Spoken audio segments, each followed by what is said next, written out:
and create a shared ground for conversations around energy policy and innovation. And looking at what Nexus is centered on, you would agree with me that there's no better speaker, no better professional in the whole of the energy industry in Nigeria, other than our speaker tonight, to kickstart our conversation around the theme of Nexus in the person of Dr. Chukwu Emeke. He's a renowned face, a renowned name, and he'll be starting us off tonight on a very strong note, and we'll be talking about the role of digital tools in sustainability in shaping today's engineering practice within Nigeria's energy industry. A very wonderful topic for a very wonderful and well-renowned professional in the energy space here in Nigeria and in Africa at large.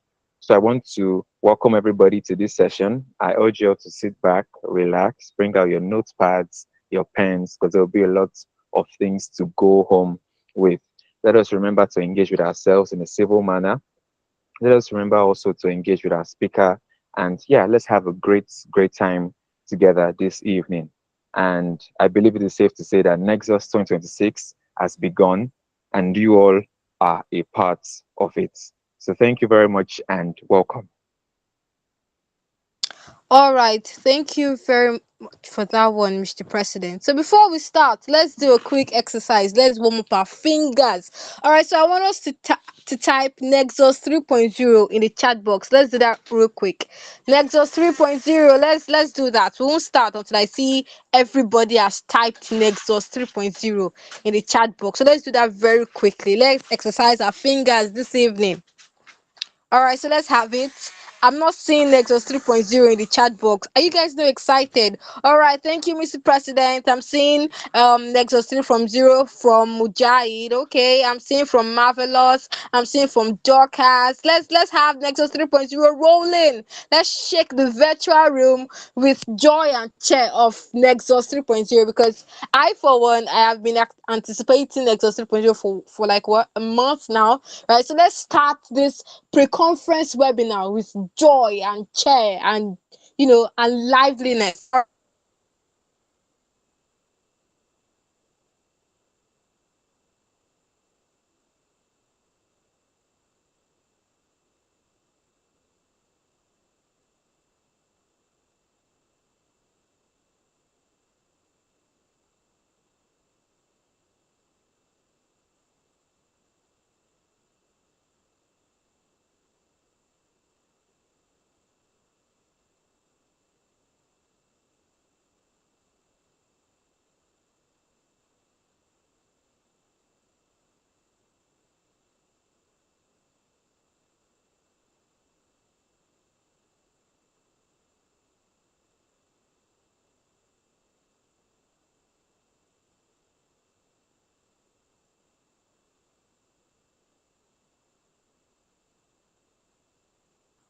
All right, hi, good evening, everyone. Can you hear me now? So sorry for that very short break in transmission. If you can't hear me, can I please get our virtual reactions, please? Okay, thank you very much. All right, so I'll just go over the safety brief again. Number one, mute your mic when you're not speaking. Number two, raise up your hands to speak. Number three, use the chat button. C for comments, Q for questions. Number four, ensure you can still hear the fire alarm with your headset. Number five, be at alert and aware of your environment. Number six, maintain a good sitting posture. And lastly, always stay safe. All right, so now we would be introducing our speaker for today's session. So the time we've all been waiting for is now. So if you have that friend, that coursemate, that roommate that's supposed to be here and is not here now, this is your chance and your opportunity to let them know that the Nexus 3.0 pre-conference webinar has started and it will be a bummer for them to miss it. All right, so our speaker for today's webinar is Dr. Chukwu Emeke. Dr. Chukwu Emeke is a highly accomplished energy expert with an impressive career spanning over 20 years in the oil and gas industry, encompassing both offshore and onshore operations. Currently, he holds a pivotal role at Platform Petroleum Limited, a renowned player in the field of marginal oil production and one of the pioneers in achieving first oil in 2007. Chukwu Emeke's career journey includes significant contributions to Nigeria's first deep offshore project, the Abo FPSO. His deep understanding of the entire energy value chain from crude oil production processes to evacuation models and oil well planning sets him apart.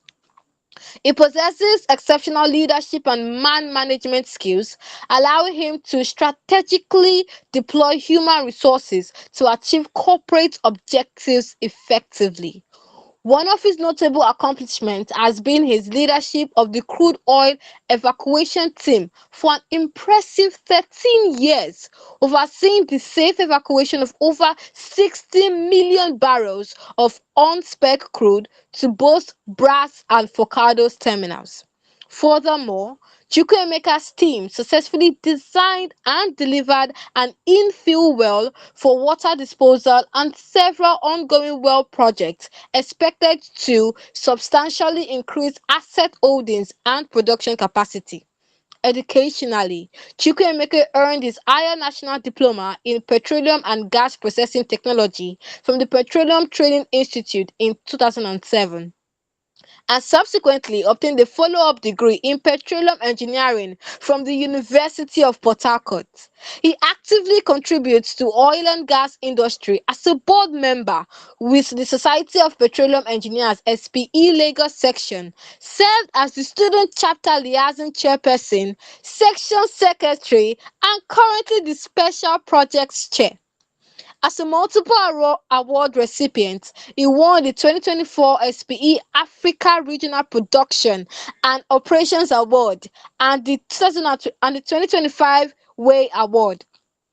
Chukwuemeke's unwavering commitment to knowledge acquisition is evident in his extensive postgraduate qualifications, which includes an MSc in Petroleum Engineering from the University of Benin, an MBA from the same institution, and a mini MBA from the Tekeja Institute in Boston, USA.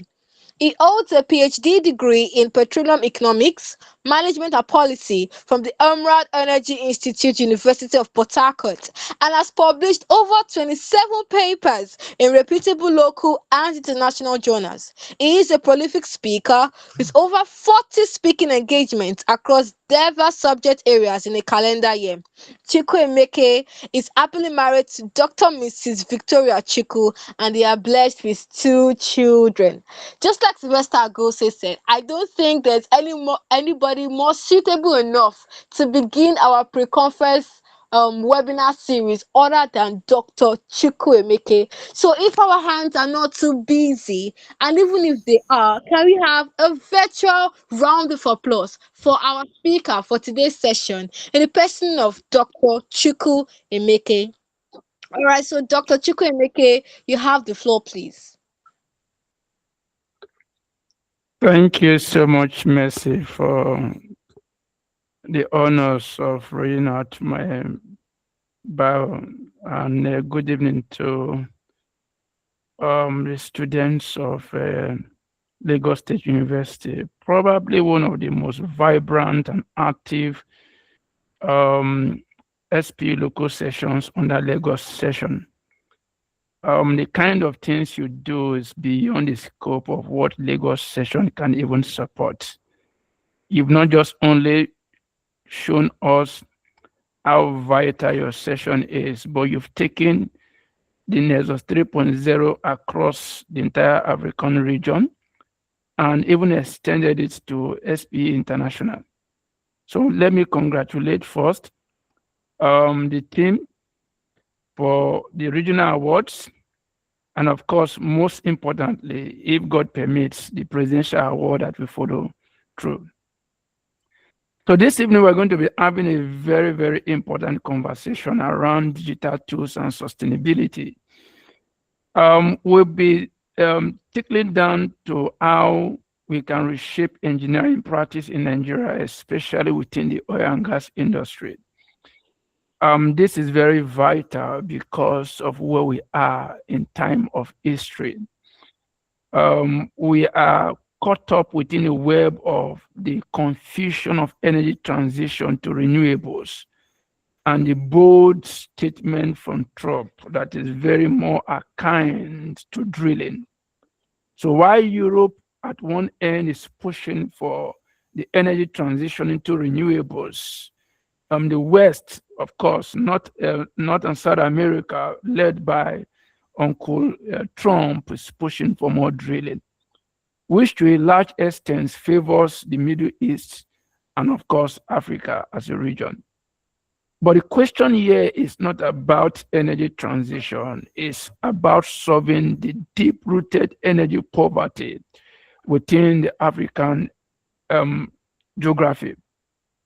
And like I've said earlier on, the students whose minds are open are the ones that will bring these solutions to bear upon this generation. Students who are willing to understand where the problems are, because I believe every problem navigates towards a solution. Let me say that again. Every problem navigates towards a solution. So if you understand what the problem is, then you can actually edge out the possible solutions. And everyone is going to run with the solutions, whether to our energy sector, to the power sector, to the manufacturing sector, or even to the dwindling fertilizers production capacity. You will become a sensational millionaire or billionaire within the next 1 decade if you can provide the needed solution to the African problem. So permit me to quickly run through the conversation tonight, and then probably we can have some very vibrant questions that will trigger off some very in-depth knowledge around the theme of this conference. And I want to wish the team a powerful and a wonderful conference ahead. So please, next slide.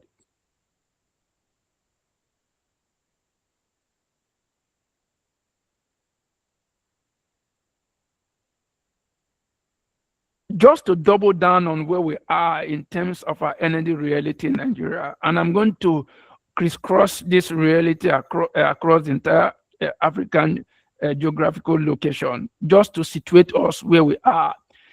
Africa, as it is the second largest continent in the world, 33 million square kilometers. Second to Asia, that's about 45 million square kilometers. Now, if you compare where we are in terms of our continent to where the rest of the continent are, North America being probably the richest continent in the world, is just roughly around 21 million square kilometers. And then you have South America, that's around 17 million square kilometers. And then you double down to Antarctica, that's around 14 million square kilometers. And Europe, that is the second smallest continent in the world, that is also probably the third richest continent in the world, is around 8.1 million square kilometers. And then, 10.1 million square kilometers. And then you double down to the smallest continent, that is also quite wealthy, Australia, that's around 8.1 million square kilometers. So it places Africa in a very unique position. Africa has a huge teeming population with probably the youngest population demography in the world.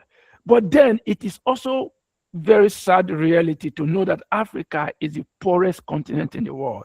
And that is something that we need to change. The entire African GDP put together is right around $3.2 trillion.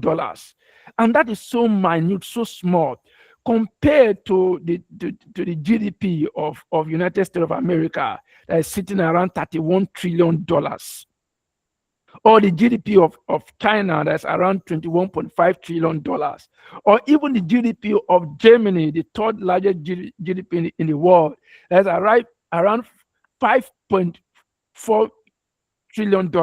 So you see how poor Africa is. And then you double down to where we are as a country. Nigeria is less than $400 billion in GDP.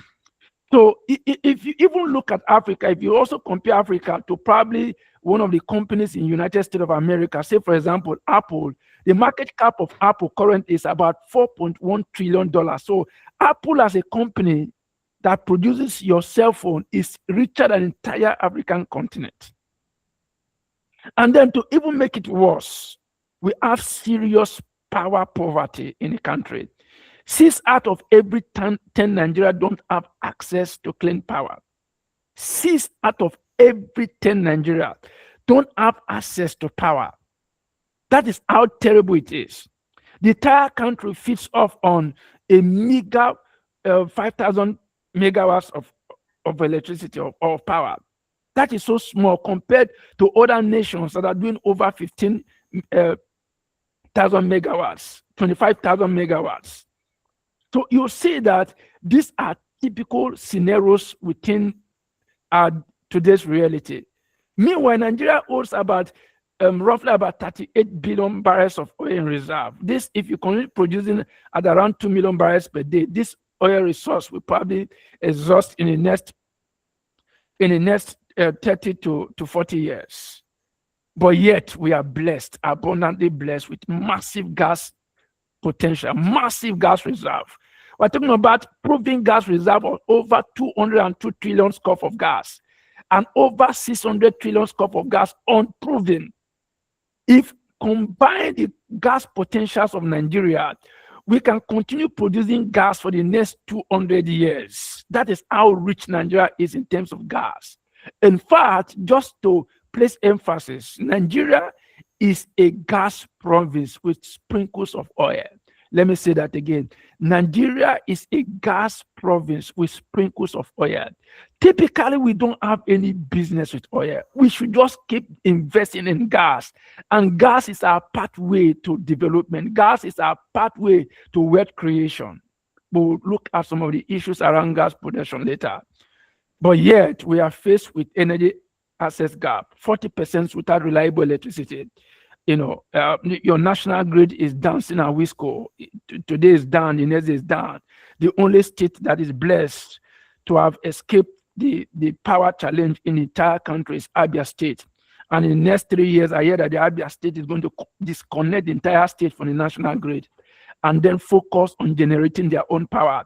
The second state probably that could have also enjoyed that privilege is Edo State until the current state governor came up and then with his bad policies has put an end to the power plant. And that is bane of the kind of leaders we have across our country. So Nigeria cannot generate electricity and distribute same to a teeming population of over 120 million people. Yet Redemption Camp can generate electricity and distribute to that community. Yet Canaan Land can generate electricity and support the university community. Yet an estate in Lagos, French colony, can generate our own light and distribute to that estate. And there's other companies like Intercontinental Hotel in Lagos generating our own electricity and supporting their own local business. Why can't Nigeria generate our own power? And that is the question we should be asking APC government. That is the questions we should have also asked PDP government. And that's the question we should ask any government that will come into power, whether it is ADC or Labour Party. If you solve the power problem of Nigeria, Nigeria will break free from the shackles of poverty. And because of the lack of power, our cost of production is very, very high, impacting on inflation. The current inflation, even though they say it's around 14 point something or 15 point something percent, the real inflation is over 50%. And that is crazy. That is crazy. 3% inflation in the West can cost to the end of any government. Government can be toppled if you have more than 3% inflation. Yet, we eat inflation in Nigeria. Yet, we smile with our open teeth at an elevated inflation in this country. Beyond that, we are still struggling with emissions and gas flaring. How do you have so much gas and we cannot turn this gas to usable product? Rather than coming up with innovative ideas on converting this gas to product, we are burning them. It's like a man who has so much money and sets the money on fire. So therefore, the industry is at a turning point. And that turning point requires efficiency and sustainability. That is the bane of this evening's conversation. Next slide, please.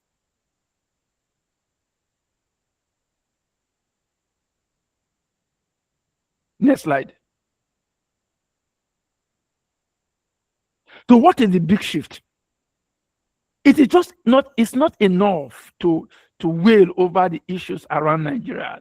It's not enough to wail over the issues across Africa, but to understand that there's a need to shift from the traditional means of energy production to smart energy systems. To understand that manual operations cannot get us to the promised land. Reactive maintenance cannot solve our energy poverty. And accommodating high uncertainty around our production systems cannot drive the kind of production we need to get us to the wealthy place.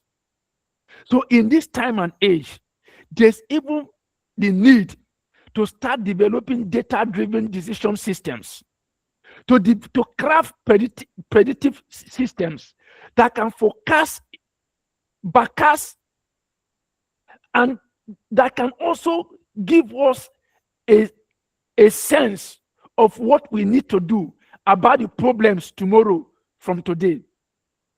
We must develop low carbon focused systems to deal with our emissions.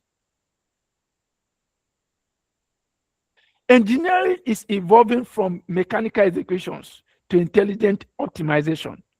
That is the age we are right now.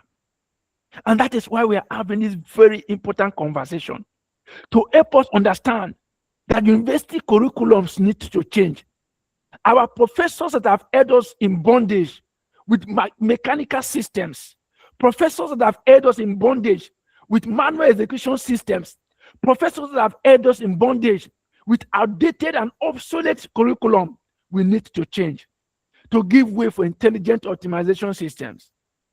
It's a world where AI will begin to play a dominant role as we go into the future. Next slide, please.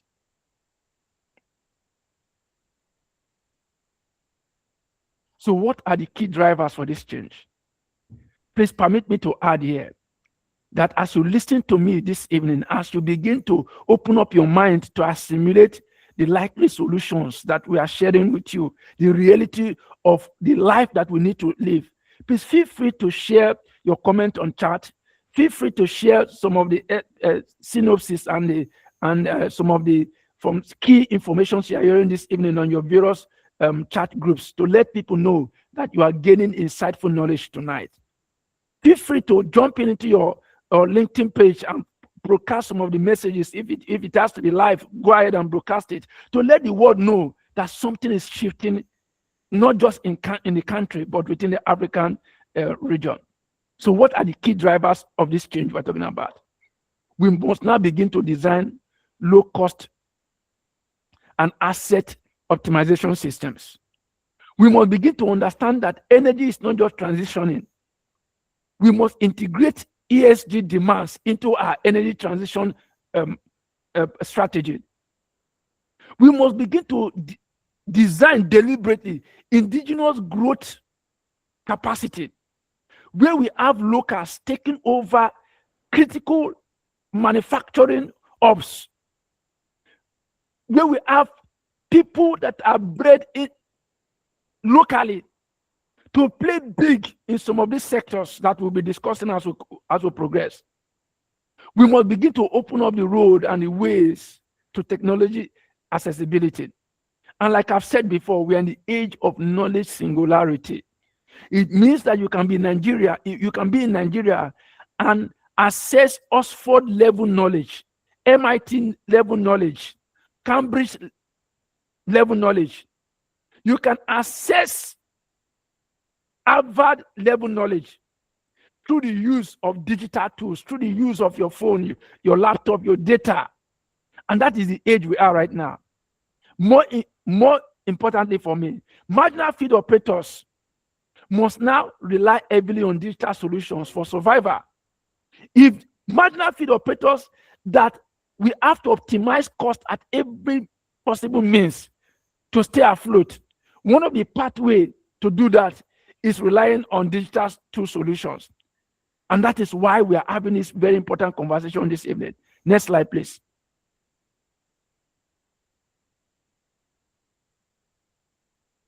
I don't want to assume that we know what digital tools are. I don't want to assume that we understand what digital tool phenomena is. Therefore, digital tool technologies are technologies that collect, analyze, and optimize operational data in real time, such that you can have access to information at any time t.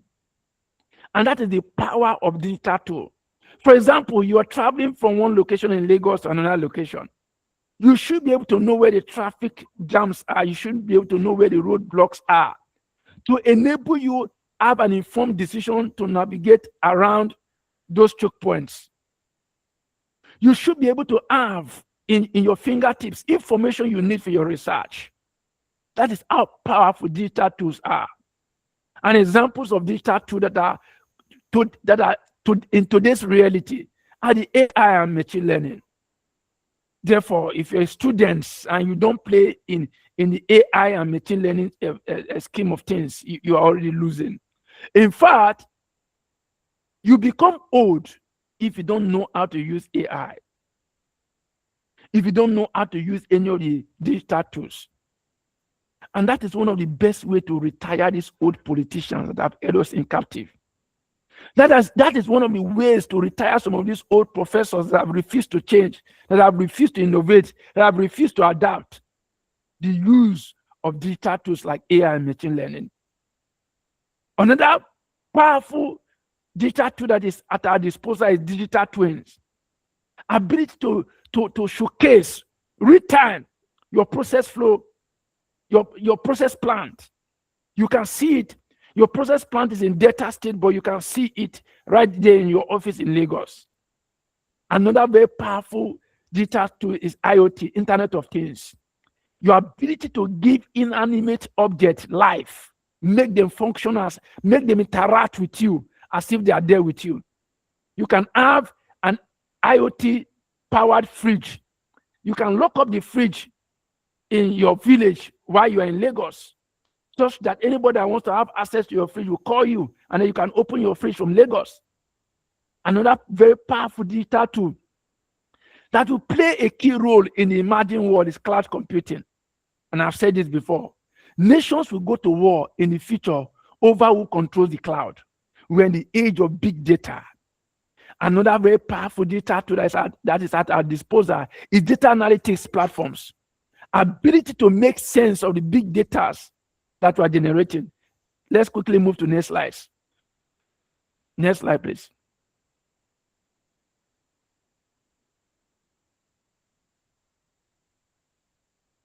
Next slide.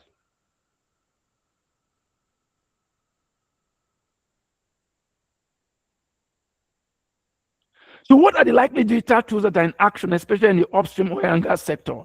So when you're talking about your drilling production, what are the likely digital tools that are there? So let's take, for example, in drilling, we now have 4D and then we're even migrating to 5D to 6D that will integrate AI, such that you can pinpoint exactly where the oil deposits are, where the gas deposits are. You can actually isolate the gas from the oil. You can actually see where the potentials of your oil field from the comfort of your office. That is how powerful some of these seismic tools that on board are. You can also look at real-time drilling optimization right from the comfort of your office. You are seeing drilling activity going on, and more importantly, we now even have robotic drilling, where robots are being deployed to carry drilling, and you can operate those robots from the comfort of your office. What about production processes? We now have smart wells and sensors that help to monitor your wellhead effluent. What about the predictive maintenance? You can predict when a pump will fail and carry out corrective maintenance well ahead of time. So you have a proactive maintenance system in place, real time. You are seeing it. You can plan the shelf life of your pumps, of your equipment, and that way you can reduce the cost of production by over 30%. Next slide, please. So let's just take some Nigerian cases of some of the impacts of deploying some of these digital tools. Take, for example, indigenous companies adopting real-time monitoring systems. So What this means is that you can monitor every molecule of gas you produce. You can monitor every barrel of oil you produce. It is disheartening. It is sometimes I'm even confused that Nigeria cannot account for every barrel of oil it produces. Why Saudi Arabia can tell you exactly how many barrels each wellhead from different geographical locations produce.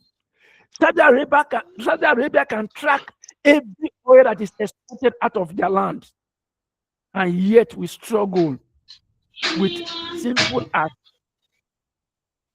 simple as accounting for what we produce, and even knowing where those crude we produce get to.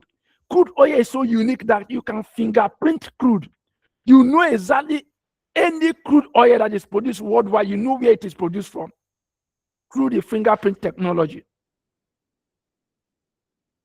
We can also begin to have remote operation so that you can reduce field visit, exposure to your field. When you are seeing your way from your office, why do you want to go to the field? That way you improve decision making, and not just improving decision making, you can make a decision with the speed of light. Another clear example is flare gas commercialization project using digital monitoring system. And that is probably one area that my company, Platform Petroleum, we are proud of. We are probably one of the first indigenous company in the country to fully commercialize our gas asset. It means that we move from flaring gas to turning that gas into product, to making money out of every molecule of gas that we produce. Next slide, please. Next slide. Another game changer for us is digital twins. And that is something that every company must take very seriously. What is digital twin? It's just a virtual replica of your physical asset. You have a production system, you have an oil pipeline, you have an LNG plant, you have a CNG plant, you have a replica of that in your computer, right in your office. You are seeing the process flow, you are seeing the gas flow, you are seeing the oil flow from the comfort of your office. And you can deploy that in reservoir simulations, in facility optimization. You can even predict failures. And in doing that, you reduce cost of production by 20 to 30%, cutting off inefficiency. And that is something oil and gas companies should quickly deploy, quickly adapt and deploy. And you are lucky in this age to hear the kind of things you are hearing this evening. This is going to change your entire scope as a student.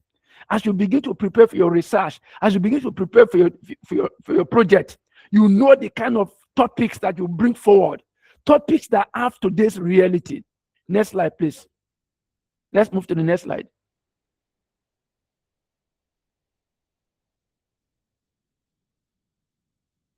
Next slide. I hope this session is recorded. Imagine having this kind of powerful sessions and it's not recorded. It will be a shame.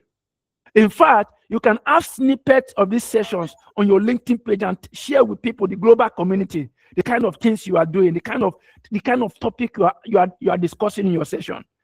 Not many students chapters have this kind of opportunities. Please move to the next slide.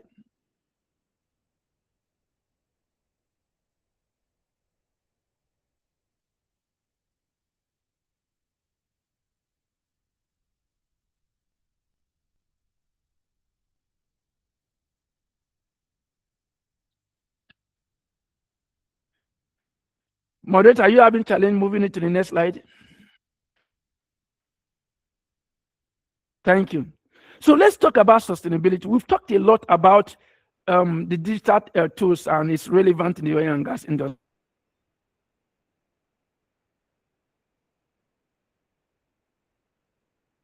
Without compromising future generations. It means your ability to use resources today and use that same resources tomorrow. It is no longer sustainability if you don't have it tomorrow. If you have it today and you don't have it tomorrow. So your knowledge that is only have today reality and does not have tomorrow reality is not sustainable. And that is probably one of the biggest problems we have in our polity today, where we have politicians whose knowledge are only constrained to today's reality. So for any system to be sustainable, it must have today's reality and it must have tomorrow's reality. And so the key focus to have energy sustainability is emission reduction, energy efficiency, and resource optimization. If you have money today and you will not have money tomorrow, you are poor. As a lady, if you are beautiful today and you will not be beautiful tomorrow, you are not beautiful. And that is why ladies are powerful. They want to be beautiful today and want to continue to be beautiful tomorrow. And that is what we call beauty sustainability. So every young man today must have not just resource sustainability, you must have pocket money sustainability. And that's how powerful sustainability is. Please, let's move to the next slide.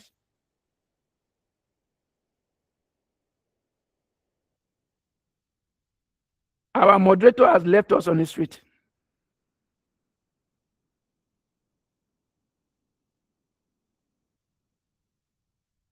Okay, let me try and share from my side.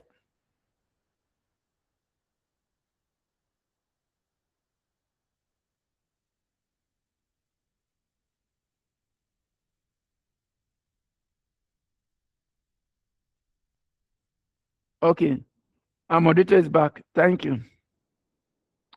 Thank you, moderator.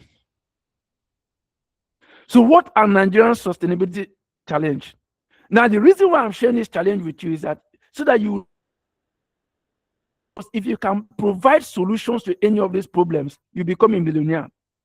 Not just a millionaire, you become a millionaire in dollar. Because there's difference between being a millionaire in naira and a millionaire in dollar. You can be a millionaire in Nigeria today, and if you convert that to a millionaire into dollar, you become a poor man. So the first challenge we have is gas flaring challenge. As it is right now, Nigeria is still flaring. Even with all this noise, with all this complaint, all this advocacy around the need to stop gas flaring, we are still flaring. So somebody needs to bring an end to gas flaring by taking that gas into usable product. If you cure gas flaring, of course, you have also cured methane emission. Methane emission is probably one of the major causes of ozone layer depletion. Another very big sustainability challenge in Nigeria is aging infrastructure. Our pipelines are aging. Our process plants are aging. Who is building the next process system? Apart from Dangote and a few others, who else is building? And I want to give kudos to Seplat for building that 300 million scope of gas processing plant in Imo State. That's a powerful statement. We need more companies to show the light in that way. And my company is also doing a lot. We have a 40 million scope gas processing plant in Umutu. We also have a sister company doing CNG attached to that. And probably in the next few years, we'll have some other plants that will come online. Another sustainability problem is regulatory push and global pressure increasing. So we have pressure from Europe insisting on the need to transition to renewable energies. How do we balance that? Please, next slide.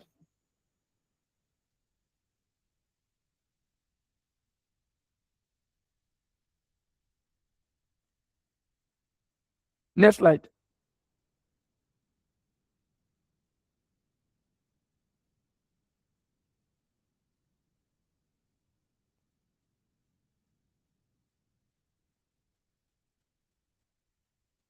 Next slide.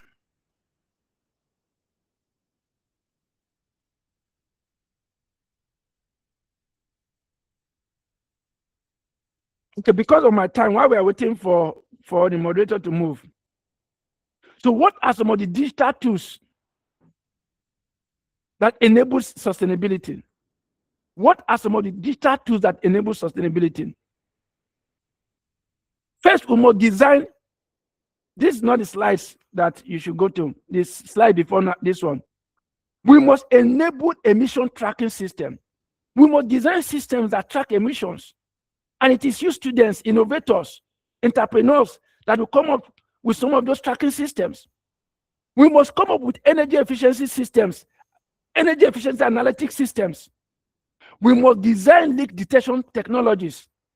We must come up with carbon capture optimization systems. And that is where every one of you listening to my voice this evening comes to play. Because digital tool is equals to measurable sustainability systems. If you have your digital tool at one left hand, then you can measure your sustainability system. Next slide, please. Next slide.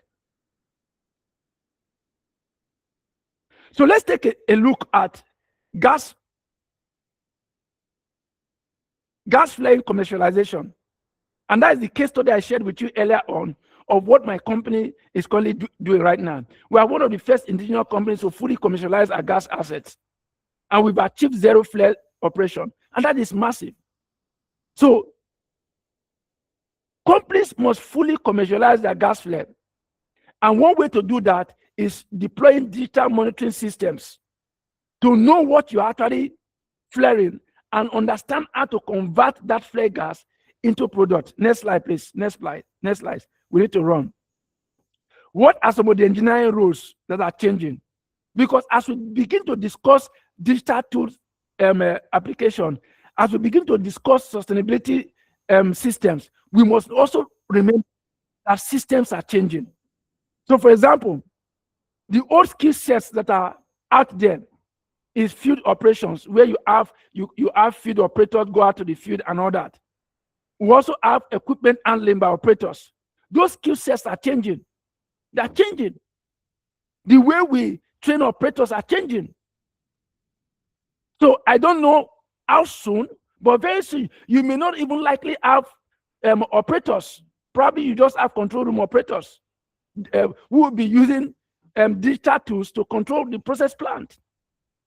So the new set of skills that will be relevant is data interpretation, system thinking, digital illiteracy. Today engineers must become tech-enabled problem solvers. Let me say that again. Today engineers must become tech-enabled problem solvers. Please, next slide.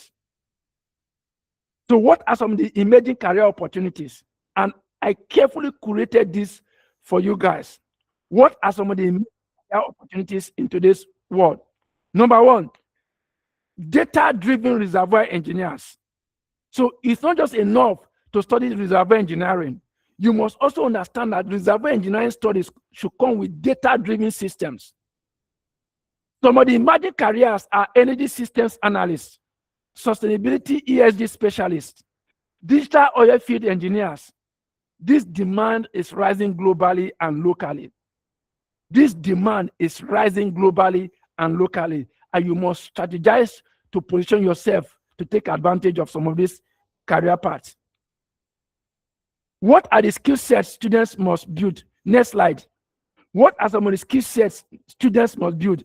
The technical skills that every student must build. Number one, Python and data analytics. Python and data analytics. Number two, simulation tools. Simulation tools. Number three, AI basics. So if by now you've not taken any AI course, you are already missing out. Some of the soft skills that will be very, very relevant in today's world is critical thinking, adaptability, and collaboration. Critical thinking, adaptability, and collaboration. Next slide, please. Some of the barriers in Nigeria. So what are some of the challenges if you are going to be studying in Nigeria? For those who are going to travel abroad, you may face some of these barriers, you may not face them. But this is majorly for the Nigerian nation. Some of the barriers that we will face as Nigerians are limited infrastructure. You already seen it in your school system. High cost of technology, because some of these technologies are produced abroad and brought down this way, except we begin to design and create our own technology locally. Another barrier is skill gap.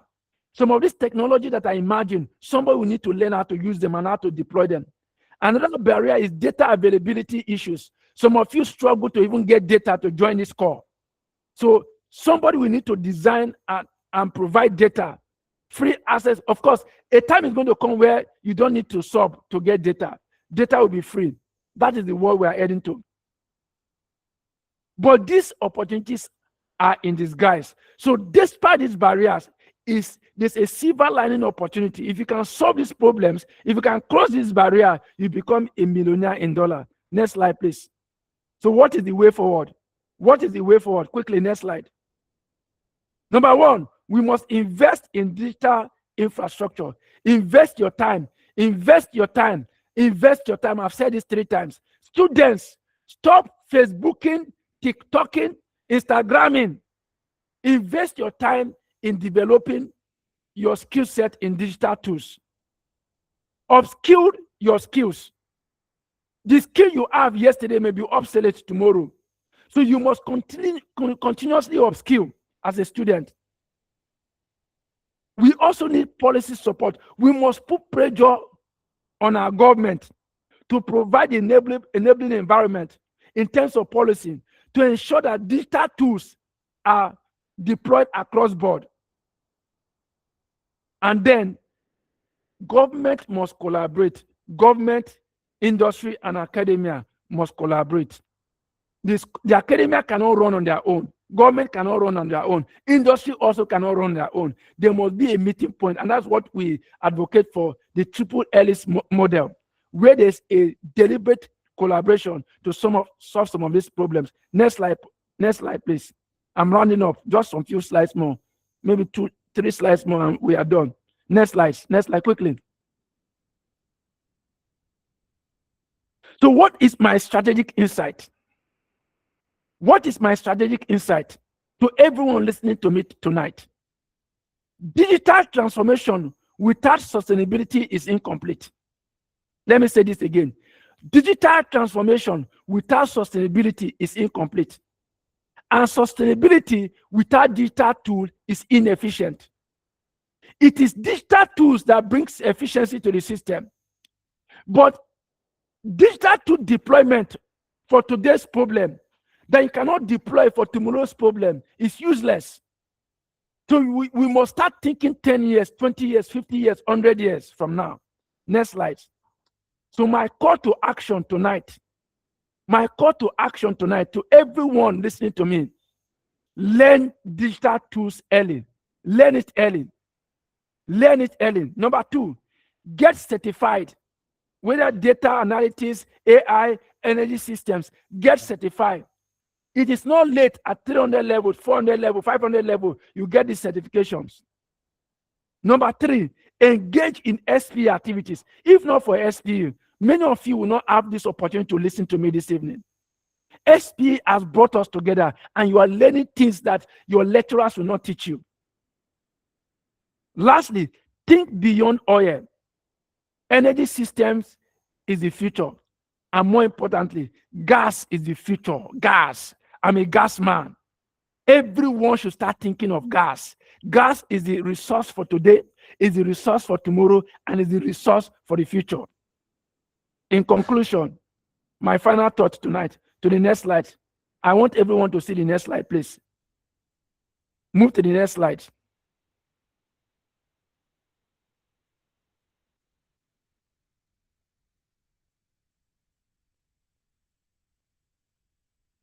Can you move to the next slide? Thank you.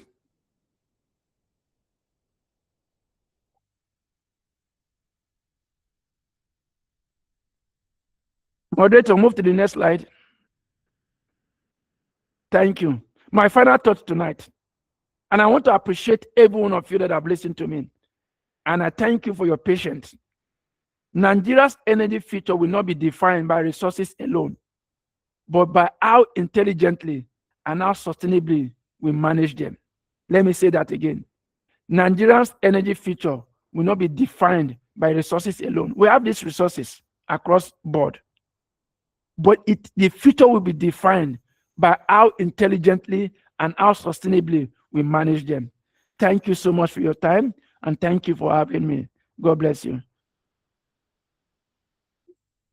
Can we have a round of applause for our speaker, for today's session. Let's just keep the virtual round of applause rolling and coming and coming and coming and coming. Dr. Chukwu Emeke, thank you very much for that session. You put the energy in energy industry. Thank you for your practical insights for today's session. Today's session was basically mind blowing, right? You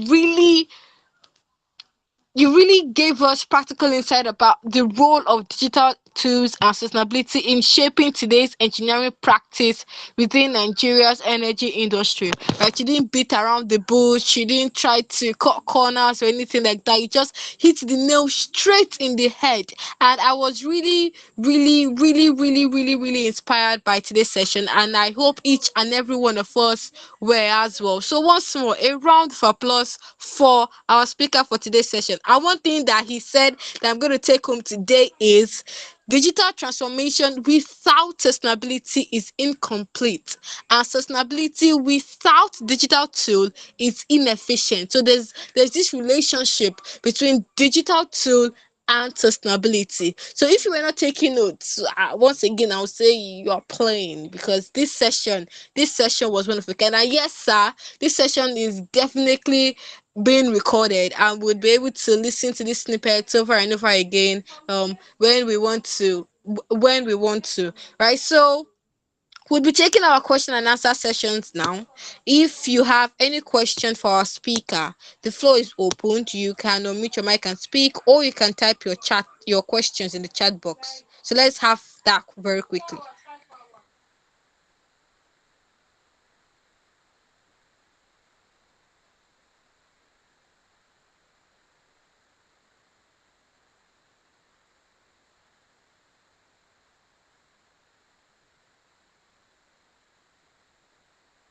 All right. Greatness Elijah says he has a question. All right, Greatness, you can unmute your mic and speak. Okay, good evening, everybody. Can you hear me? Yes, Greatness, we can. Okay, so the question I wanted to ask was when the when the man was speaking, he said that Nigeria's wealth lies in its gas resources.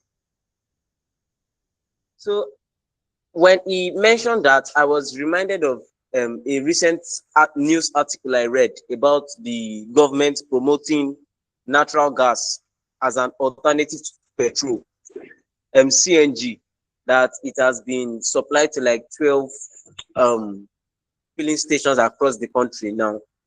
I wanted to ask that, like, is it a sustainable long-term solution, or are we just like responding to economic pressure and and fuel price increase? That is this method that we switch to, is this sustainable long term, and how will this thing impact Nigeria, like economically, infrastructurally, and environmentally?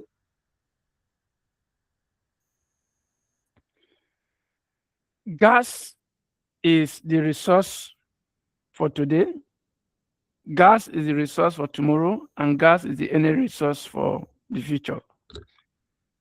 If you hear me clearly, Nigeria is a gas province with sprinkles of oil. Gas is the cleaner source of energy compared to oil. And if we keep producing gas at the rate at which we are producing it, that gas can last us for another 200 years. So for a country that is that is gas rich to the tune of over 202 trillion scope of gas proven, and over 600 trillion scope of gas unproven, you are wondering why our energy systems are not running in gas. So probably your school can invite me, put together another program, and come talk to you about gas. Gas is everything. Gas to power, gas to fertilizer, imparting on your farmland, imparting on the agricultural sector, gas to synthetic diesel, using the gas to liquid technology, the Fischer-Tropsch system. You convert that gas to synthesis gas, and then you move that gas to liquid form, where you can even produce naphtha, the cleanest form of PMS from gas. You have gas, to different marketable products, CNG. Your vehicles can run on CNG. We have about 12 million vehicles in Nigeria running on PMS, polluting the whole environment. And then the cost of PMS is even very expensive. But with gas, if you switch to gas, you reduce that cost by 40%. If you check out any of my research papers, go to ResearchGate and search me out. You have all my research work on gas. You can download them for free and use for your projects. I've been an advocate of gas in this country, and I don't see any reason why Nigeria should not transition majorly to gas, running all our transportation system, where it is the trucks. Anyway, Dangote trucks are running on CNG currently. You can run some of your heavy equipment on LNG, liquefied natural gas. And more importantly, you can have gas stations all over the entire country and connect gas to them. Right now, the AKK gas pipeline is going to connect gas to the entire northern hemisphere, from Abuja to Kano to Kaduna, and maybe in the future all the way to Sokoto. So you can cite industry, gas-based industries across the nation. The reason why Lagos and Ogun states are doing so well in terms of industrialization is because of gas. Because of gas. And I don't still understand why Delta State, Edo State, Bayelsa states cannot take advantage of their rich gas deposit and turn their state into industrial hub. It doesn't make any sense. And I think they should make me the Commissioner of Energy in Delta State to transform Delta State into an energy hub. Let me stop there. If you want more information on gas, please invite me back to talk about gas. Next question. Good evening, everyone. Good evening, sir. Can you all hear me?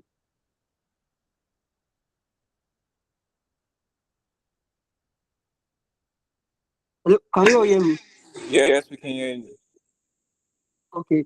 Good evening, sir. Very quickly, my question is, yes, you spoke about sustainability and making use of converting gas to usable and monetizable products. But my question now is, how sustainable is gas to other renewable sources of energy like solar energy and solar system? How sustainable is it compared to those other renewable sources of energy, sir?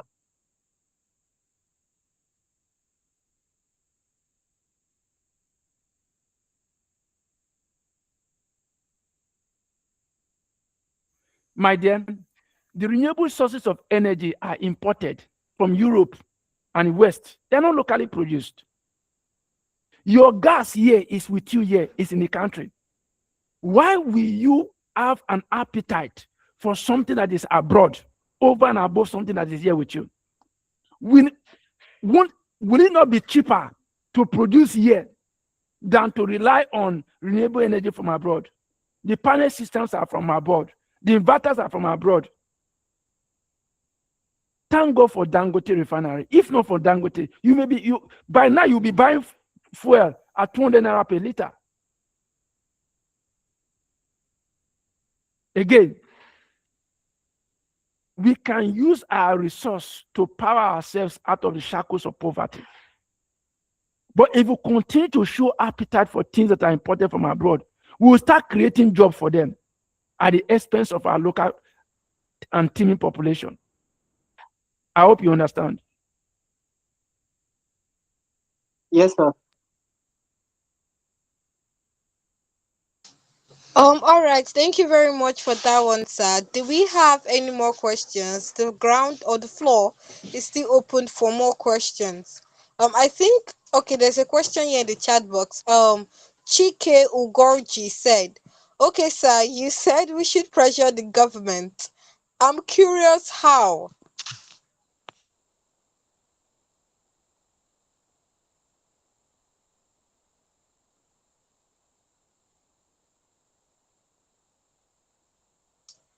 Sorry, can everyone hear me? Can I please Yes, you can. um all right. So I'm going to repeat the question again. Somebody asked in the chat box, Okay, sir, you said we should pressure the government, and I'm curious how.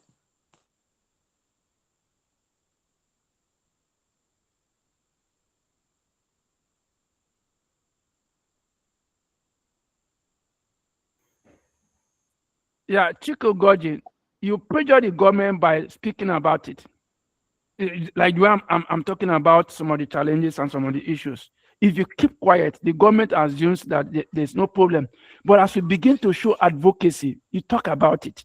You share the problem, share the solutions. You keep talking about it, using your social media outlet, using your social media platforms. You every opportunity you have to speak, you know, you share with the government the things they are not doing, and at the same time you share solutions. That way you pressure the government to act. That is what I meant. Thank you. All right, thank you so much for that one, sir. Emphasis on advocacy, right? Not just activism, advocacy, right? So, do we have any more questions? Any more questions? You can unmute your mic and speak, or you can drop your questions in the chat box. Do Yeah, we I have do any have another questions? question. I do have a All question. right. Okay. Okay, so sir, you mentioned quite a lot, and you said we should get more towards the solution, sir. So, as students in our present situation, how best can we get learn these solutions? Because as many of us are not being taught these things in school, how best can we get this knowledge? Like you mentioned, quite a number of solutions in terms of gas flaring, using that gas, converting those gas into power, into CNG, even LNG, even fertilizers. But these things are things that not many of us are exposed to. So how best, how realistically, how can we get exposed to this and learn this and understand this concept?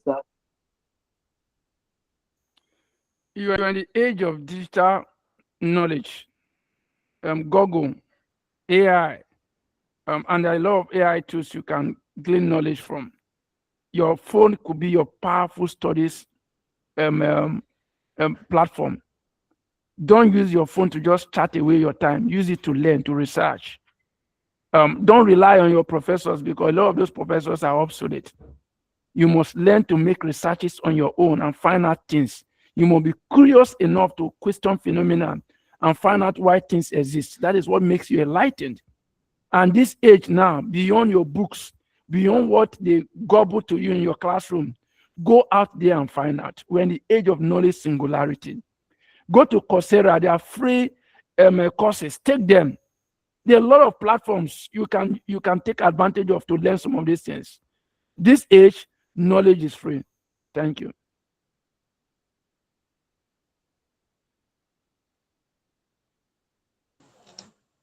All right. Thank you very much for that one, sir. I hope that has been able to answer your question. So, any more question? Going one, going two.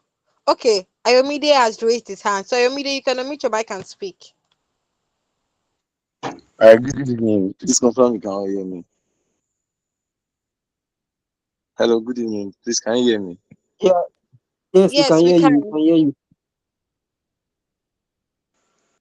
All right, so thank you so much, staff, for the wonderful presentation. My name is Lamide Kushebino. I'm the president of Society of Petroleum Engineers, University of Ibadan chapter. And this is actually a brilliant conversation. So my question is actually that is talking about Nigeria as a whole, looking at the future of Nigeria, because currently, if we look at the NNPC gas master plan, based on the existing knowledge I have, is that where the problem is going to lie is actually what's it called, the execution of the gas master plan, of course. And also, if we also look at what's it called now, the investment is another thing that can actually affect every of the plan drawn to ensure that Nigeria utilizes gas properly and uses gas as a form of transition fuel. So, so how do you see Nigeria in the next 40 years? Actually, let me just say 40 years. How do you see Nigeria looking at? Is Nigeria actually positioned and ready to actually execute everything that has been stated there? Though they have been doing some things by working on those AKK projects and all, they have been doing a whole lot of things right behind the scene. But I'm just saying that because even with all these things, we still need to foster that industry, government, and academia collaboration to make everything work out perfectly. So how do you see Nigeria in the next 40 years? Do you think Nigeria is actually ready for this? Do you think Nigeria is well positioned for this? And if not, what are like the strategic steps that we can start taking? Thank you, sir. I guess you have to set up another meeting for me to do justice to that question. I'd rather say, are you ready? Because in the next 40 years, you'll be taking over the industries. You'll be captain of industries. You'll be leaders in the oil and gas space. Some of you will remain in Nigeria. Some of you will travel abroad. Some of you will be in politics.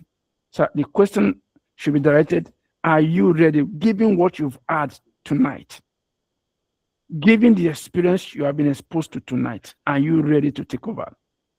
Are you ready to vote differently in the next election? Are you ready to say no to rice that will be shared, bread that will be shared, corn that will be shared? Are you ready to vote on the basis of reality, not on the basis of religious affiliation or tribal sentiment? Are you ready to ask the right questions? The next election is going to determine a lot of things because politics controls some of these things we've discussed. If you have the wrong persons in the aims of fair, all these beautiful plans will just go down the drain. And Nigeria, in fact, Nigeria was set backward by more than 16 years when Buhari took over. Buhari is probably a mistake that shouldn't have happened to Nigeria. And I hope that things changes going forward. But I'm very optimistic. And that's why some of us are speaking out. That's why some of us are bold enough to make our comments, to share our views globally, to say that things have to be done differently. To a large extent, the current president listens and look at the reforms he has brought to the energy sector, and we are seeing the fruits from those reforms. So if we continue on that trajectory, things can only get better. So Nigerian leaders must be selfless, must act not on the basis of sentiment. The day this Boko Haram issue can be solved in 24 hours if our leaders want it. There's no individual tribe, no group that is more powerful than the government. The government is the most powerful force on earth. The day the government decides to do something, nothing can stop it. So again, we must vote right. We must get the right persons on board. Start from your student union, from your classroom. Make sure the people you are voting for are people who are competent. Competence is what drives the future world. Do you know that it is easier for a Nigerian to become a VC in London than to be a VC in Nigeria here? If you are not a Yoruba man, you cannot be a VC in Ibadan or in Lagos. If you are not a Benin man, you cannot be a VC in University of Benin. If you are not from Delta, you cannot be a VC in Delta State University. That is madness. Knowledge cannot be shared on the basis of tribal settlement, because knowledge is a universal good. Knowledge is a universal good. Knowledge cannot be transmitted on the basis of tribe and religion. That is why some of us are universal candidates. We are universal citizens because we share knowledge. Knowledge is our currency. Let's end here. I think this is a good point to land. I still have some other things to do tonight. Thank you guys for the opportunity to speak to you. I appreciate the leadership of University of Lagos State University. Thank you. Let's have more of this. I want to have more of this conversation going forward. God bless you.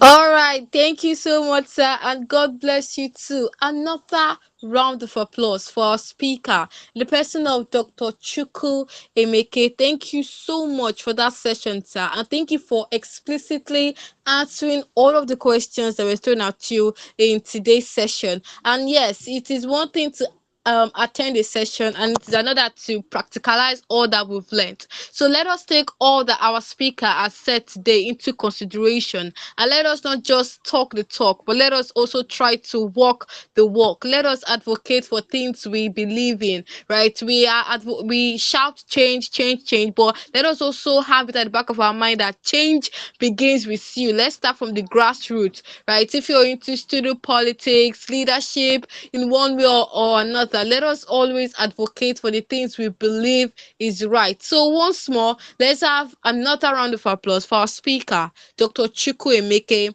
and for yourselves for staying this long in today's webinar. Thank you very much, sir. This session was really, really, really, really insightful, impactful, and I like how you made it fun for each and every one of us. All right, so moving quickly, we'll be taking the announcements that would have this. And also, please don't forget to connect with Dr. Chukwu Emeke on LinkedIn. I think he shared his LinkedIn on the thank you slide.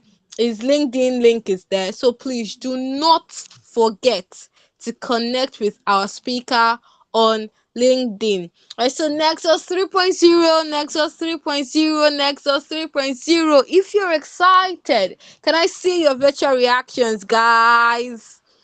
Great, wonderful. So let's not forget that our Nexus 3.0 annual energy innovation policy conference would be happening live on May 2nd, 2026. So let's all be there to grace our flagship event, right? So one of the things that Dr. Chukwu Emeke said is always participate in SP activities. And one of the SP LASU student chapter activities is Nexus 3.0. And it will be very sad if you miss out on Nexus 3.0. So we have the debate deadline, which is on the 26th. So if you have not yet shown your interest in participating in the debate competition, please do that and join the WhatsApp group that is on the flyer link that's going around. So if you're interested in participating in the debate competition, do that as well. And also, our newsletter is out. Let's do that too. Let's do well to share, to repost, to read,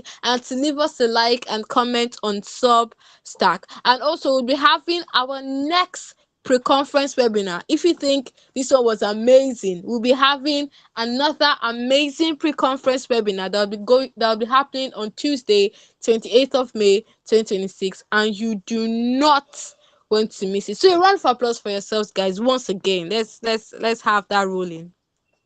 All right, so very quickly, we'll be having our vice president too, in the person of Samiat Animashaun, to take the closing remarks. So Samiat, you have the floor, please. All right, everybody. Good evening. Can you all hear me? Yes, Sammy, we can.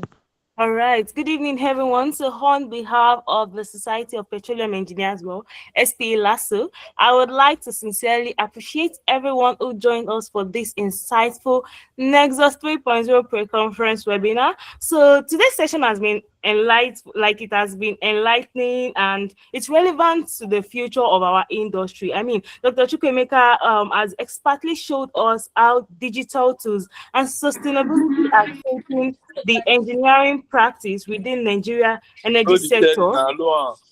And hello, can you hear me? All right. So as he concluded with that, the future depends on us. So we have to start now. If we want to see change, the change begin with us. So I want to thank Dr. Chukwu Emeke for sharing all his insightful and practical knowledge with us. The words have really challenged us to think deeper. And to all the participants, thank you all for your presence, for your attention, and your commitment to learning. It is inspiring to see students and like everyone eager to like learn and contribute meaningful to the energy future. So as we close today's webinar, let us remember that the future of engineering belongs to those who are ready to innovate, adapt, lead. Yeah, responsibly. Let me put that one too. So thank you once again for joining us. We look forward to seeing you at the main conference at the upcoming pre-conference as well. So have a wonderful evening, everyone. God bless. All right, thank you for that one, Samiat. So let's not forget to keep pushing our Nexus 3.0 flyer. So if you come across it, don't hoard it. Let's also repost, let's also reshare, and let's promise to be live on Saturday, May 2nd, 2026 at the Barracks Auditorium. Right. So thank you all for attending today's webinar and see you at the other pre-conference webinar, which is on when? Tuesday, 28th of April, 2026. So good night. I remain your host with the most, Monsieur Bano. Enjoy the rest of your evening. Thank you all very much.